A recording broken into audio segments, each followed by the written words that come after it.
Bom, muito boa tarde a todos, a todas, por esse encontro, pela presença.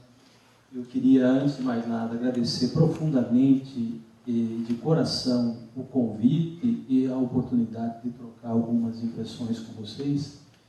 O convite que foi feito pela professora Beatriz, a nossa Bia. Saudar essa magnífica experiência que vocês têm feito de produzir reflexões sobre o direito de uma ótica que digamos assim, no currículo oficial do ensino acadêmico é ora vulgarizada, ora discriminada, e isso não é pouco, né? O tamanho mas lembrem-se de uma coisa, o tamanho da árvore não é o tamanho da semente. São coisas muito diversas. Eu acho que é esse o sentido da existência e da permanência do debate que vocês fazem aqui.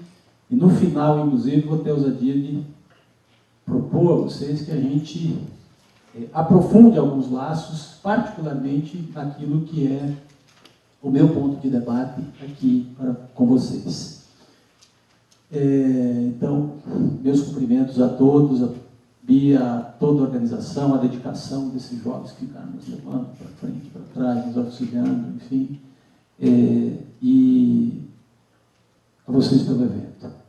A segunda coisa, é muito difícil falar depois dessas autoridades imensas. Eu falei para o Armando no almoço, eu disse, eu não consigo fugir da sensação de uma profunda frustração que me invade, porque são intelectuais mais gabaritados do país nessa área de estudo, e eu estou muito distante disso, fico até confuso às vezes, assim, porque eu tenho a impressão que eu nunca vou alcançar o nível de sofisticação teórica que essas pessoas alcançaram. Isso me dá um certo mal-estar, sobretudo por ser o último a falar nesse evento de vocês. Eu espero não frustrá-los muito, só um pouquinho. De todo modo, eu sou isso. Eu sou um produto de uma prática do movimento sindical e, por isso mesmo, tendo a ser, do ponto de vista intelectual, um acadêmico profundamente indisciplinado. É uma luta que eu tenho contra mim mesmo em tentar, digamos assim, vencer isso. Eu não sei se eu estou certo em tentar vencer isso ou se, no fundo, eu deveria preservar essa minha disciplina. Confesso que até hoje eu não acertei o ponto ainda em relação a isso. Meu encontro com Marx. Bom, o meu encontro com Marx eu diria assim, talvez um dos encontros mais autênticos que a gente possa ter. Eu fiquei pensando na sua pergunta, porque ela não é uma pergunta fácil. Parece. A gente diz assim, eu encontrei com Marx porque eu li o livro do Marx. Eu tenho a impressão que a gente encontra com a teoria marxista no outro plano. Então, eu acho que o meu encontro com as ideias sintetizadas no pensamento de Marx e outros teóricos dessa visão tem uma coisa de muito concreto. Eu nasci no campo, na roça. Meu pai era empregado de um sujeito que, como era tradicional nesses lugares do interior, era também meu padrinho de batismo, o empregador, o patrão. Ele trabalhava com um salário mínimo por mês. Então, eu acho que não tem uma forma mais clara de você se encontrar com uma reflexão sobre as condições materiais de vida que são determinadas pela sociedade que divide os proprietários dos não proprietários do que essa. Eu queria, se alguém me perguntar, esse foi o meu primeiro encontro, né? E, sobretudo, um fato para mim marcante, porque depois de 14 ou 15 anos trabalhando como empregado desse patrão, empregador, meu padrinho de batismo, o meu pai descobriu, inclusive, que não tinha nenhum depósito de FGTS. E ele foi dessas pessoas que aceitou, inclusive, com resignação esse fato. Confesso que até hoje eu eu procuro, inclusive, entender isso como, não como um gesto de covardia, pelo contrário, como aquilo que é mais autêntico, inclusive, na classe trabalhadora, que é reconhecer que a sua vida nunca vai ser de facilidades, nunca vai ser das escolhas mais simples. O meu segundo encontro com Marx, aí sim, foi com a professora Madalena Guasco. Coincidentemente, eu encontrei ela depois de muitos anos, esse segundo encontro já foi em 1999, no Sindicato dos Frentistas, na sede do Sindicato dos Frentistas de Praia Grande, lá em Santos, perto de Santos, num curso de formação sindical. Eu, na época, com 22 anos, tinha sido, um ano antes, eleito como vice-presidente do sindicato do pessoal do Poder Judiciário de Santa Catarina, empresa judiciária, com 19 anos, um concurso de oficial de justiça, e 3 anos depois entrei no sindicato. Eu não tinha concluído o curso de Direito ainda, eu estava terminando o curso de Direito naquele ano, de 99, e no mesmo ano, um ano antes, eu tinha sido eleito para o sindicato, e aí fui fazer esse curso de uma semana, que era um curso do Centro de Estudos Sindicais, e a professora Madalena Guasco deu 2 dias de aula de filosofia marxista. E foi, então, o meu encontro mais, digamos assim, já num plano mais teórico, né? De lá para cá, como eu disse, eu sou um disciplinado, eu ainda tenho uma dificuldade tremenda, vocês perceberão, em dominar com clareza algumas categorias, mas, de todo modo, essa relação foi só se estreitando gradativamente. Muito bem. Agora o tema do... Eu não trouxe, infelizmente, meu livro. Eu acabei esquecendo, na pressa, enfim. Mas se vocês tiverem curiosidade, alguém quiser, depois eu posso deixar disponível o contato, vocês podem me pedir, eu mando para vocês. Eu tenho alguns em casa. O livro é a dissertação, na verdade é o resultado, com algumas revisões da minha dissertação de mestrado. Eu fiz algumas atualizações também, e que tem como objeto de estudo o Poder Judiciário brasileiro, a partir de algumas coisas bem concretas. Depois eu vou falar para vocês. Inclusive, como é que eu olho isso, digamos assim, com o pensamento de Marx. Eu organizei uma fala mais ou menos escalonada e esquematizada. Eu tentei fazer isso para que ela ficasse o mais compreensível possível para vocês.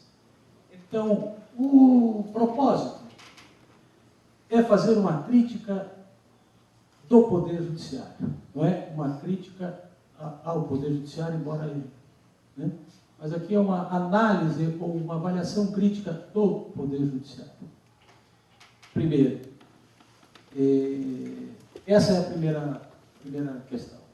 E por que uma análise crítica do Poder Judiciário? Porque crítica ao Poder Judiciário existem inúmeras. Aliás, eu costumo dizer, todo mundo critica o Poder Judiciário. Já viram alguém que não critica o Poder Judiciário? Pense na eleição presidencial. O Haddad critica o Poder Judiciário, o Bolsonaro critica o Poder Judiciário. Né? No fundo, lá no íntimo, assim, no nosso sentimento, alguns de nós talvez quisessem fazer a mesma coisa que o Bolsonaro jura fazer com o STF. Não é verdade? Ou seja, crítica ao Poder Judiciário, todo mundo está fazendo, todo mundo tem 1000 coisas para xingar. E pior, né? Naquela coisa mais conjuntural, as nossas críticas são uma ambiguidade completa. Um dia a gente ama o Gilmar Mendes, no outro dia a gente odeia o Gilmar Mendes, no dia a gente acha o Barroso um fofo, no outro dia um pulha. Aliás, eu sinceramente, eu só acho ele um pulha, com todo o respeito. Né?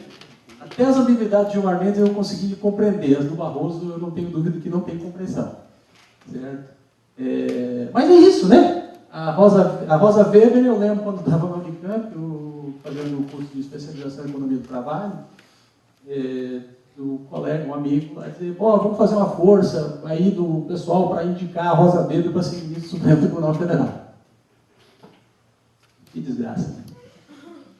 Gente, cara, barbaridade. E aí, então veja, críticas ao Poder Judiciário, todos nós temos, e o pior, elas são o mais confusas possíveis, porque elas se situam num plano pontual das decisões que o Poder Judiciário toma, certo? Sobre determinados assuntos que nos afetam direta ou indiretamente, que afetam a política, que afetam o nosso modo de pensar o mundo, né? Enfim, as críticas, digamos assim, fora desse ambiente conjuntural, as críticas que nós poderíamos colocar no plano acadêmico, envolve ou abordagens tradicionais do Poder Judiciário, que se procuram com uma análise um pouco mais complexa, e essa análise não política, do gostei, não gostei da decisão apenas, e não críticas, eu situaria em três conjuntos. Eu colocaria em 3 conjuntos. A primeira delas é uma análise tradicional, não crítica, não marxista, do controle da constitucionalidade. Certo? Ou seja, uma das abordagens que se faz, uma das abordagens tradicionais pelas quais se discute o Poder Judiciário é controle da constitucionalidade. A Constituição está lá, a discussão é o papel do Poder Judiciário em decidir sobre a constitucionalidade das leis, decidir sobre a validade da Constituição, decidir sobre qual é o conteúdo do texto constitucional, e aí o emaranhado também é muito significativo. Por quê? Porque a gente vai oscilando, e uma parte importante, diga-se de passagem, do pensamento de esquerda brasileiro comprou sem qualquer ressalva o debate sobre a relevância da Suprema Corte na definição do que é direito.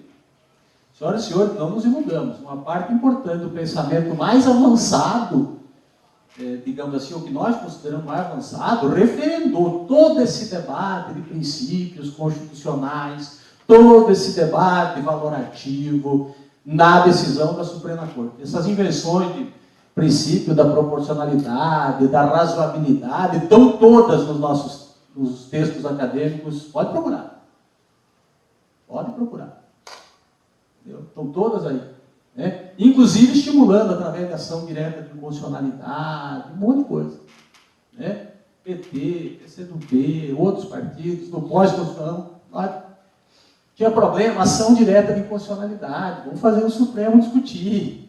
Certo? Ou seja, dando claramente instrumentos, inclusive, a esse processo de empoderamento e do controle de constitucionalidade pela Suprema Corte. Certo? Mas essa é a primeira abordagem. Uma segunda, e claro, se discute isso hoje, inclusive, do ponto de vista se abordagens tradicionais, não críticas, inclusive se a Suprema Corte deveria decidir ou não deveria decidir. Né? Segunda, abordagem que eu chamaria aqui, colocaria nesse campo tradicional, a da judicialização da política e ativismo judicial, que encontra um caminho parecido. O percurso é idêntico, né? Eu cito particularmente aquela análise feita pelo Luiz Werneck Viana, a judicialização da política e das relações sociais no Brasil, publicada em 99, 2000, em que o Werneck Viana, inclusive, defende, diz, olha, a judicialização da política é o caminho para a realização da Constituição. Né? No meu livro eu não chego a gastar muito tempo com isso, mas eu faço uma colocação só. Se isso serviu lá nos anos 90, não serviu depois. Certo? E a pergunta é se devia ter servido nos anos 90 também. Ou seja, judicializar a política foi uma coisa recorrente. E, de novo, insisto, não foi protagonizada, ao contrário do que a gente imagina, não foi protagonizada por portadores do pensamento conservador ou reacionário brasileiro. Não foi. No conjunto, sindicatos, associações, todos, fomos jogando água no moinho da judicialização dentro desta ideia, da ideia de que judicializar questões de natureza política, relações sociais, era um caminho importante, inclusive de consolidação da Constituição de 1988 e dos seus eventuais avanços. A terceira linha de abordagem dessas que eu digo, estou colocando aqui entre aspas, tradicionais, é a das chamadas teorias da justiça e do direito. Né? Vou usar um paradigma aqui, particularmente o pessoal do direito acho que conhece bem, é a discussão que faz, por exemplo, o Ronald Dworkin, certo? Sobre a relação direito e moral. Enfim, se você pegar toda a reflexão que o Dworkin fará, está voltada para quê? Para o convencimento do juiz. Ou seja, para o convencimento do judiciário, ou para definir, ajudar a servir como uma espécie de guia luminoso para as decisões do juiz. Portanto, do Poder Judiciário. E os contrapostos são da mesma forma. Se você tem que pegar e colocar no mesmo patamar uma dessas teorias, como do Dworkin, eu chamo muita atenção para isso. Sim, o que discute os ultraliberais da Law and Economics, da Escola de Chicago, eles estão no mesmo patamar. Há um ponto comum entre Dworkin e Ronald Coase, por exemplo, ou entre Dworkin e... Como é o nome daquele papa da Law and Economics? Agora a gente fugiu o nome, caramba. O sujeito de Chicago. Né? Por quê? Daqui a pouquinho eu lembro o nome dele. É tão conhecido que é até ruim esquecer. Que são os caras da Escola de Chicago que vão discutir o quê? Fundamentos de racionalismo econômico liberal para... Isso, a partir do Hayek, mas é uma outra figura. Hayek é a influência dele. O nome é bem conhecido, daqui a pouco. Fundamentos de racionalismo econômico para fundamentar o quê? A tomada de decisão do juiz. Então, se você pegar e botar o Dworkin do lado e o Law and Economics do outro, eu encontro um ponto comum. Um quer fundamentar, criar uma teoria da justiça a partir de dar um fundamento moral ao direito, e o outro quer encontrar a teoria da justiça dando um fundamento racional econômico ao direito. Mas todos os dois vão para onde? Dar argumentos ao juiz para decidir. Ou seja, dar... quem deve decidir é o Poder Judiciário. Empoderando o juiz. Empoderando. Pois, quem decide o que é direito? Quem decide o que é direito é o juiz. Claro, não vou nem entrar no fato de que isso aqui está dentro daquela coisa de pós-positivismo, pós-funcionalismo, essas falcatruas todas que tem depois disso. Ou seja, essas abordagens trabalham sobre a tensão de como o judiciário deve decidir. Perceba, como o judiciário deve decidir e se, em alguns casos, se o judiciário deve decidir. Com as abordagens um pouco mais avançadas, como faz, por exemplo, nesse campo do controle de constitucionalidade, o Jeremy Aldo, por exemplo, é dizer, o judiciário não deve decidir. Certo? Nenhuma delas coloca em questão, ou pontua, ou aborda o problema do poder político do judiciário do ponto de vista da estruturação da sociedade econômica capitalista. Ou seja, como nós chegamos nesse ponto. Especificamente no Brasil, nós temos abordagens, também algumas, poucas, eu diria assim, é o poder do Estado que praticamente não tem investigação teórica. A gente xinga o judiciário adoidado politicamente, mas investigações, efetivamente, teóricas, reflexivas sobre isso, nós analisamos isso, controle de constitucionalidade, estava certo desse dia sim, estava certo desse dia assado, certo? Mas nós investigamos o seguinte, como se deu, como se estabelece, por exemplo, a formação do Poder Judiciário. Tem poucas, tem algumas leituras, aquela leitura tem uma leitura, você vê, é um brasilianista dos Estados Unidos, o Schwartz, né? Stuart Schwartz, que pela ótica da sociologia weberiana escreve um longo artigo que coincidentemente foi republicado, a gente devia ter sentido isso como alerta, foi republicado no Brasil em 76, foi republicado em 2011. No Brasil, acho que o Schwartz estava pressentindo já algumas dessas coisas, que é um estudo que ele faz sobre a formação dos tribunais superiores da relação da Bahia, os primeiros tribunais brasileiros, como é que vai se estruturar. E o Schwartz identifica uma coisa muito interessante que a gente talvez tenha pouco se ligado. Toda a estrutura de poder da coroa portuguesa no Brasil foi fundada primeiro e centralizada no Poder Judiciário. Nos juízes. Os juízes eram as autoridades administrativas. Essa leitura do Schwartz é muito interessante para a gente ver como você tem uma coisa curiosa, né? Então, tem essa leitura do Schwartz, tem aquela leitura do André Werner pela ótica da história do direito, que discute o Poder Judiciário na Constituição da República.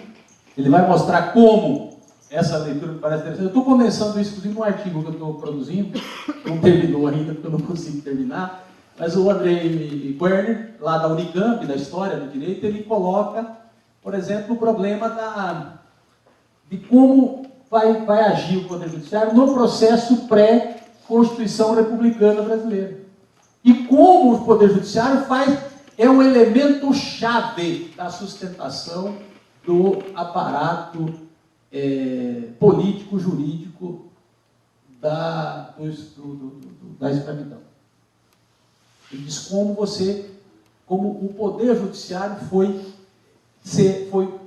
sendo um elemento, digamos assim, chave para fechar as pontas e sustentar o regime escravocrata brasileiro. Basta lembrar, por exemplo, que você não tem, do ponto de vista formal, né? Se você pensasse em termos de direito, a Constituição brasileira de 1822 não fala sobre escravidão. A Constituição de 1822 é uma Constituição liberal, influenciada pelos ingleses. Certo? Então, qual é a nossa relação com a escravidão? Onde é que ela se dá? Ela se dá nos instrumentos de controle, do ponto de vista jurídico, vai se dar nos instrumentos de controle, polícia, né? A força pública e no Poder Judiciário. Ele diz, olha, o antagonismo da sociedade escravista tem como uma das suas peças-chave de compreensão da função do Poder Judiciário, de garantir a propriedade do escravo. Por exemplo, você não tem, né? Garantir a propriedade do escravo, garantir a punição do escravo fugido. Certo? O judiciário junto com a polícia. E depois tem outras leituras mais recentes, como essa mesmo que eu disse, do Werner Viana, que discute a questão da judicialização, aí já mais depois da Constituição de 88. O fato é que não tem nenhuma construção teórica, e mesmo fora do Brasil eu tenho dificuldade de encontrar, e particularmente no Brasil, nenhuma construção teórica do pensamento crítico marxista sobre, por exemplo, a questão do Poder Judiciário. Eu acho que, de uma certa maneira, nós desbastamos na ideia do seguinte: o Judiciário não é poder. Né? A gente controlando o Executivo e o Legislativo, o pessoal que participa da luta política deve ter raciocinado assim. Não, o problema está no Legislativo e no Executivo. Né? Esses nossos fetiches das eleições. A gente achou que todo esse, muita gente acreditou talvez que todo o poder estava lá. Né? Nós descobrimos, nós não percebemos que o poder é móvel. Né? Que o poder não é um fato, digamos assim, não é um acontecimento material. Né? Ele não está num lugar só, ele não tem uma residência fixa. E de que a estruturação feita desde a velha cultura liberal do Montesquieu já tinha essa reflexão. O próprio Montesquieu, que é um liberal, que vai fundar a ideia da tripartição dos poderes, por exemplo, ele tem uma profunda desconfiança do Poder Judiciário. Assim, cara, quem é que vai controlar esse troço aí? Ele pergunta numa determinada altura. Ele diz, ele percebe que ele montou um esquema, mas que ele não tem toda a clareza. Por quê? Porque ele tem essa noção de que, no fundo, ele está botando nas caixinhas algo que nunca vai ficar dentro das caixinhas teóricas. A ideia, por exemplo, de tripartição dos poderes, e que nós, de uma certa maneira, compramos, porque quando a gente começa a judicializar, nós mesmos, nós compramos a ideia de que o poder estaria fragmentado em caixinhas, e que cada uma delas agiria, ressonando autonomamente no seu campo, como se o poder político em disputa na sociedade não fosse todo ele, digamos assim, balizado pela grande divisão da sociedade em classes. Né? E dos interesses presentes nessa sociedade de classes. Então, as explicações que nós temos sobre o Poder Judiciário, nossas, Quais são as nossas explicações sobre o Poder Judiciário? Estou aqui numa plateia altamente qualificada, inclusive, a grande parte, provavelmente, mais do que eu, para falar sobre questões, por exemplo, do pensamento marxista. Mas qual é a reflexão que nós temos resumida sobre a nossa explicação sobre o Poder Judiciário? A nossa explicação sobre o Poder Judiciário é relativamente simples. É aquela explicação que o Marx deu da superestrutura. Certo? Bom, o Poder Judiciário está na superestrutura, certo? É isso aí, e a gente explica assim, ponto. Tá bom. E discutindo, digamos assim, no atacado. Discutindo no atacado. Está aqui e tal. Tanto é que, efetivamente, eu tenho a impressão que nós nunca nos preocupamos ou refletir sobre o Poder Judiciário. Essa é a minha impressão. Né? Então, nós estamos ali, olha, estrutura, superestrutura, a gente vai dando essas explicações, o Poder Judiciário é de classe. Mesmo quando a gente diz isso. O Poder Judiciário é de classe. A Bia ontem disse assim, como nós não percebemos que o Poder Judiciário teria essa posição no golpe? Eu devolvi provocando assim, como nós imaginamos que ele não teria essa posição no golpe? Certo? De alguma maneira, não porque as pessoas são boas ou más, não porque a Rosa Weber cedeu a todos os encantos do cargo, ou o Toffoli foi vencido por um dossiê fabricado pela ABIN, certo? Não é por isso, é simplesmente porque fossem outros que possivelmente nós estaríamos exatamente no mesmo lugar. Claro, se a gente tivesse um Vitor Nunes Leal, como tinha lá atrás, talvez pudesse ter algum tipo de resistência, mas de resistência de natureza política, não de resistência de natureza jurídica, ou de crença nas instituições. É outro patamar. Eu estava lembrando ontem sobre isso, me permito fazer um parênteses. Né? Em 64, os militares dão o golpe. 65, a emenda 16, 65, aumenta o número de ministros do Supremo Tribunal Federal. Ó, Bolsonaro, de 11 para 16. Em 68, eles caçam Vitor Nunes, Hermes Lima e Evandro Lins. Dois outros, que agora não me ocorre o nome, renunciam em repúdio à cassação dos três. No ano seguinte, a emenda 69 e volta para 11, está tudo certo. Percebeu? Você muda a composição do Supremo Tribunal Federal. Essa declaração, inclusive, do Eduardo Bolsonaro. Não, vão ser medidas mais duras. E ele tem razão numa coisa. Pior é que ele tem razão numa coisa. Assim, se a gente tirar, ele não diz com essas palavras, mas estou transpondo, assim, se tirar algum ministro do Supremo Tribunal Federal, quem é aqui que vai defender? O povo vai para a rua dizer, não tira o ministro, não caça, porque ele é gente boa.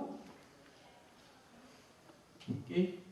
Por quê? O Supremo tratou, inclusive, da sua própria desmoralização, do seu próprio enterro. Então, fecho o parênteses para voltar aqui. O fato é que essa nossa abordagem geral se preocupou um pouco, talvez, com um aspecto que é o que eu procuro trabalhar mais, que é esse problema do poder, do exercício do poder político pelo judiciário numa sociedade de classe. Certo? Muito bem. Eu vou abrir, então, agora duas linhas de abordagem que são, na verdade, assim, nada conclusivas, pelo contrário, são especulações, que eu quero dividir com vocês, inclusive, especulações, e eu vou formular elas primeiro em 3 teses sobre essa questão do Poder Judiciário, 3 teses sobre o Poder Judiciário, e depois vou desdobrar ela em 3 leituras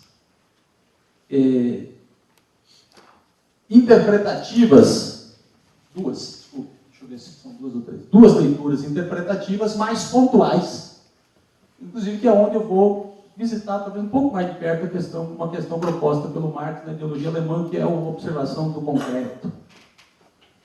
A primeira, as minhas 3 teses dessa aqui são as seguintes. Primeira delas, a verificação ou a interpretação do judiciário como uma instância regulatória própria superior e aparentemente apartada do plano político. O que é que eu quero dizer com isso?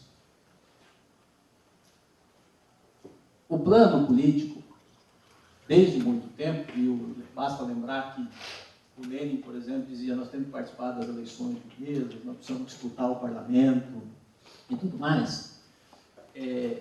E faz mais de século já que está nítido que o campo de disputa política, sobretudo aquele que é marcado pelo processo eleitoral, pode produzir, digamos assim, situações incongruentes, eu diria. Incongruentes na sociedade de classe, na medida, por exemplo, que os trabalhadores avançam posições, que os donos do capital eventualmente têm que recuar, nos quadros conjunturais, nas situações de crise, enfim, de modo que nós tendemos a ver, eu acho que com uma certa correção, mas olha, o plano da disputa política é o do legislativo e do executivo, mencionei antes, e o judiciário, não, a gente bota lá naquele atacadão geral da superestrutura. Isso fez com que o Poder Judiciário, de alguma maneira, ficasse incólume a uma parte importante da crítica necessária e, em parte, fosse se tornando gradativamente uma espécie de instância de recurso do capital nas situações em que ele não tenha total controle sobre o processo de decisão política. Eu digo de coisas pequenas. Vamos imaginar uma coisa bem pontual para aquilo que eu quero dizer. Alguns grandes agentes econômicos, capitalistas, brasileiros, preferem, por exemplo, vou dar 2 exemplos. Sistema financeiro e telefônicas, que são recorrentes em processos judiciais. Diz assim, por que esse pessoal não cansa de ter processo contra eles? Né? Porque ali, no mundo real, é que as coisas conseguem ganhar, inclusive, uma explicação, digamos assim, mais possível, mais visível. Então, a primeira delas é desmistificar. Eu fiz isso nesse meu trabalho que está publicado. Quer ver? Vou dar alguns exemplos. Primeiro deles, processos no Brasil. Né? O CNJ conta sistematicamente para nós, e no campo do direito isso é inquestionável, sei que aqui tem gente de outras áreas, né? Mas é uma coisa inquestionável, todo mundo diz isso, que no Brasil tem 100 milhões de processos judiciais. Certo? Aí quando você vai lá e começa a pegar isso, espremer, mexer e tal, você descobre que essa é uma das grandes falcatruas estatísticas que se produziu no Brasil do tempo recente. Ontem, ainda no aeroporto de Porto Alegre, encontrei o Luciano Darós, que é da ciência política lá da Federal do Rio Grande do Sul, que tem um paper, eu usei inclusive recentemente, e eu tive uma conversa com o Darós outro dia lá em Florianópolis, e ele tinha concordando, porque ele fazia essa análise do custo do judiciário. Escreveu um paper dizendo que o judiciário brasileiro é o mais caro do mundo. Né? E eu estava discutindo com ele a questão dos processos, porque em algum outro momento eu achei que ele estava concordando que tinha 100 milhões de processos no Brasil. Eu disse, olha, na minha opinião é o seguinte, se tiver 25, 30 milhões de conflitos, é bastante. Mas ele concordou, ele disse, não, de fato. Então veja só, por que eu estou chamando atenção para isso? Esse é um mito. E é um mito que parece singelo, parece simples, mas precisa ser desconstruído se a gente quiser discutir claramente o que o Poder Judiciário é. Por quê? Porque não podemos ter visões míticas sobre a realidade. Não podemos aceitar, por exemplo, a ideia tratada com naturalidade de que uma das justificativas para a existência deste Poder Judiciário, tal qual nós o conhecemos, é o fato de que ele tem 100 milhões de processos e que, portanto, a sociedade brasileira é conflituosa, de que não sei o quê, todas aquelas mil explicações mais tradicionais, mais bestas que a gente costuma encontrar. Por quê? O CNJ conta 2 vezes o processo. Eles fazem dupla contagem, tripla contagem. Certo? E eles consideram um único conflito que tem 4 ou 5 etapas, cada uma delas é um processo novo. Certo? E vão aí. Segundo o mito do trabalho. O judiciário trabalha pra caramba, os juízes são homens desesperados, trabalham adoidado. Aqui dava para explicar só com aquela piada, diz que o sonho de todo estagiário de juiz é passar no concurso para não ter que fazer sentença. Né? Vocês conhecem essa, né? Tem alguém que estagia? Não, né? No direito, não. Mas diz que o sonho de todo estagiário é passar no concurso de juiz. Para quê? Para poder parar de escrever a sentença. Certo? Por quê? Porque efetivamente você tem um cara aparentemente assoberbado, trabalhando feito maluco, mas no fundo, tem um monte de gente fazendo serviço para ele, e uma boa parte do tempo ele não está fazendo é nada. Certo? Falcatrua estatístico. O CNJ pega o número de processos, pega 100 milhões e divide pelo número de juízes. Primeiro, ele já contou 3, 4 vezes o número de processos. Aí ele pega e divide e diz, o juiz é um homem que trabalha, ele sofre, então ele precisa ter 2 férias por ano, e a gente nunca questionou as 2 férias do juiz. Né? Ele precisa ter carro, motorista, ele precisa ter isso, ele precisa poder ter uma bolsa para ir para a Europa, fazer mestrado, doutorado, com salário pago, com diário pago. Ele precisa ter todas essas coisas porque é uma necessidade de um homem que trabalha muito para a sociedade.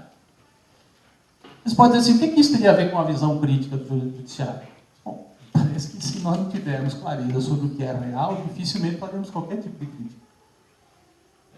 E vamos tender a aceitar, inclusive, determinados discursos e incluí-los nas nossas análises teóricas ou transformar as nossas análises teóricas só em abstrações. Talvez sem papel e sem grande significado. Custos e estrutura. Por que é que nós temos o judiciário mais caro do mundo? Por que é que o judiciário custa no Brasil 1,3%, 1,4% do PIB brasileiro?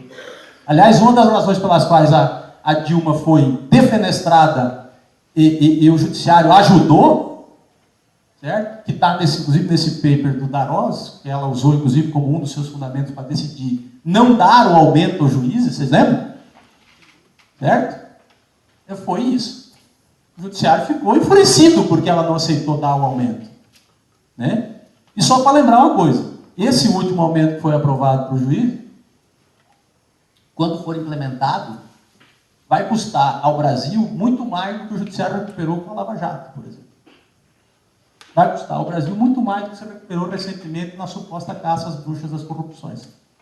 Só que a gente não está dizendo isso. Ah, que sentido teria dizer isso, Volney, para a gente pensar uma proposta crítica? Bom, sem desconstrução, na minha opinião, não tem construção nova. Esse é o fato. Essa ideia de que nós vamos simplesmente fazer qualquer tipo de construção nova sem desconstruir aquilo que está posto, me parece um equívoco. Por quê? É como se a gente imaginasse que alguma coisa fosse surgir do nada, brotar do chão, sem o produto de uma crítica clara e concreta daquilo que está ali colocado. Diga-se de passagem, isso me parece, por exemplo, que o Marx faz usando o direito naquele primeiro texto dele, que é conhecido, que foi traduzido recentemente no Brasil, Os Despossuídos, o debate sobre o furto da madeira. Certo? Para algumas pessoas que fazem aquela distinção, o velho Marx, o jovem Marx, eu não entendo, porque parece que o velho veio do nada e o novo já estava lá, quer dizer, como se o velho não fosse também o resultado do novo, né? O velho não fosse também um produto daquele que foi se formando lá atrás. Mas naquele texto, muita gente diz, ele está apresentando uma visão ingênua do Marx, ainda influenciado pelo Hegel, tudo isso é verdade. Mas também é verdade o seguinte, que ele pega uma coisa muito concreta. Só aqui, ó, eu vou mostrar para vocês onde é que estão as contradições do direito. Aqui, estão aqui, ó. Ele não está discutindo isso como uma abstração teórica, está dizendo, está aqui. No mundo real estão as contradições. É aqui que elas devem ser vistas, é aqui que elas devem se observar, é aqui que vocês se revelam claramente. Certo? Eu acho que essa é uma das grandes sacadas daquele texto, que é um texto jornalístico, olha só, é um texto jornalístico para a Gazeta Renana que o Marx escreve anonimamente para não ser reconhecido, certo? Em que ele esmiuça como é que você vai formando o pensamento sobre um determinado assunto a partir de coisas que as pessoas vão aceitando como óbvias, como naturais, como elementares. É nesse sentido que eu quero colocar a questão aqui, às vezes parecendo que eu estou dando a vocês coisas muito básicas e muito sem sentido até para as reflexões de vocês.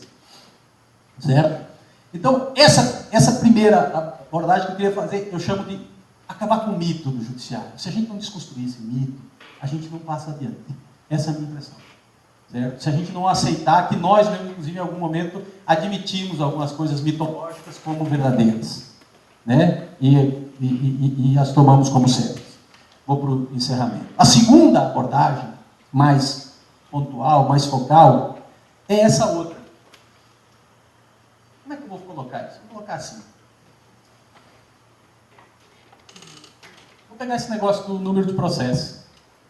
Um dia eu fiz uma brincadeira com os alunos, aliás, eu já fiz essa brincadeira mais de uma vez. Tem aluno de direito aqui? Tem, né? Não? Tem. Quando você diz assim, os alunos de direito na sala de aula, começa uma discussão sobre processo. Ah, professor, tem muito processo no Brasil e tal. Eu disse assim, levanta a mão aí quem é que quer que acabe diminua o número de processos no Brasil. Aí rola um silêncio. O cara começa a pensar, diz, cara, mas eu quero fazer concurso público, eu quero advogar, eu quero ser delegado, eu quero ser promotor. Pode ser certo se acabar o número de processos. Percebe? Como nós entramos no esquema da reprodução do direito, o direito construiu a sua própria reprodução num nível mais sofisticado. Né? Ok, nós temos um grande mercado de interesse. Eu prometi para o Alisson que não ia falar, mas eu vou citar um grande marxista brasileiro que disse isso. Chama Nelson Jobim. Piada, né? Não, vocês já entenderam, cara. Vocês não estão rindo porque não estão nem achando engraçado. Eu entendi. Ele é daqui, não é? É um santamariense, você vê. O Nelson Jobim disse uma coisa em 1997 que vocês vão se impressionar também e achar que saiu da boca dele. Ele disse assim, olha, uma das grandes dificuldades de fazer qualquer reforma no sistema judicial brasileiro, está falando de reforma. E ele foi um grande defensor, por exemplo, do controle externo do judiciário na Constituição, como constituinte e tal, o Jobim. Tanto que foi o primeiro presidente do CNJ indicado pelo Lula. O Jobim disse assim, uma das grandes dificuldades de fazer uma reforma do sistema judiciário brasileiro é você lidar com os interesses que estão colocados em torno da manutenção do sistema tal qual ele é. Ele disse, e ele foi mais fundo, ele disse assim, é como você lida com aqueles que se reproduzem do sistema. Para quê? Por que você tem 1.400 faculdades de direito? Como é que é a relação simbiótico-dialética entre 1.400 faculdades de direito e esse grande poder judiciário, por exemplo? Entre as expectativas individuais daquele sujeito. E é uma coisa terrível de você lidar. É um limite claro para o nosso discurso, inclusive para os alunos, para os estudantes de direito, porque eu digo para o cara o seguinte, ó, cara, a minha crítica, no fundo, é para acabar com as suas perspectivas profissionais. Eu quero acabar com a sua perspectiva de futuro profissional no direito. Porque eu estou dizendo o seguinte, que o judiciário precisa acabar. Certo? Como é que você diz isso? Você entrar numa grande contradição. Você entrar num grande problema. Sabe? Ou seja, então você imagina o seguinte, o sistema vai se alimentando das duas pontas. Dá para explicar por que você gasta 1,5% do PIB? Por quê? 1,5% só no sistema dentro do Estado. Pensem agora, somem nisso faculdades de direito. Somem nisso todo o mercado ao redor disso. Nós estamos falando, senhoras e senhores, de algo muito significativo do PIB brasileiro. Tão significativo como 4 ou 5 grandes setores produtivos nacionais. Né? Ou seja, não só a lógica dos serviços, mas a lógica dos serviços criando internamente a esse segmento sua própria dinâmica, que vai se alimentando. E nós não conseguimos sair dela porque nós mesmos estamos dentro dela. Nós estamos girando a roda. Estamos girando. E nós temos dificuldade de encontrar um discurso que nos permita, dentro da roda que está girando, dizer como é que a gente sai para lá, porque o sair para lá é sair, inclusive, da roda. Eu acho que essa é, talvez, uma das maiores dificuldades, porque nós sustentamos o judiciário ideologicamente, nós sustentamos o judiciário na nossa prática, o mercado sustenta o judiciário, e o mercado do direito dá sentido, não só ao poder judiciário, como a todos esses outros aparatos, essas outras coisas que estão no entorno. E aí eu vou para a minha conclusão. Tudo na sede, insisto, especulativa. Desmontar o aparato do judiciário é um passo decisivo da luta social e política no Brasil e no mundo. Desmontar. Desconstruir. Ah, mas o que nós vamos fazer com isso? Não sei. Eu só quero dizer o seguinte, eu acho que nós temos que desconstruir. Assim como a burguesia desconstruiu a monarquia absolutista. Nós precisamos desmontar o absolutismo do poder judiciário. Se a gente não fizer isso, e na busca disso, possivelmente nós vamos encontrar explicações muito claras sobre o futuro inclusive sobre o desmonte da própria ideia de direito. Mas eu acho que não é esse é o meu ponto de vista. Não é da abstração para cá, é desta concretude de onde você tem o direito como algo, ou um objeto, digamos assim, não só imaterial, mas material, concreto, que estabelece relações que se reproduzem. É daqui que nós precisamos começar a desmontar. E eu acho que isso é decisivo. É mais ou menos como a burguesia fez para desmontar, insisto, a monarquia absolutista.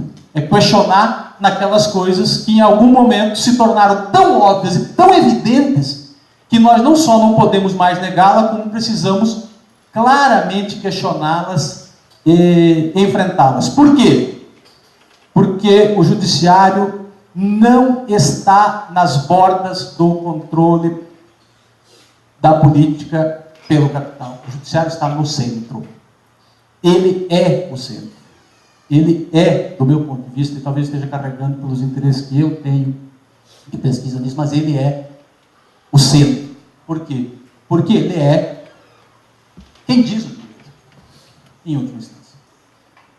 É ele quem diz o direito, no sentido mais claro que a palavra direito tem para nós, que não é o sentido apenas, digamos assim, político, ou seja, em sentido jurídico, em sentido político, em sentido ideológico, o judiciário está no centro. Desmontar o poder judiciário a partir dos seus elementos concretos e cotidianos me parece um caminho hipotético que eu estou lançando para a gente enfrentar essa nova etapa da luta de classes, da luta social e política no Brasil.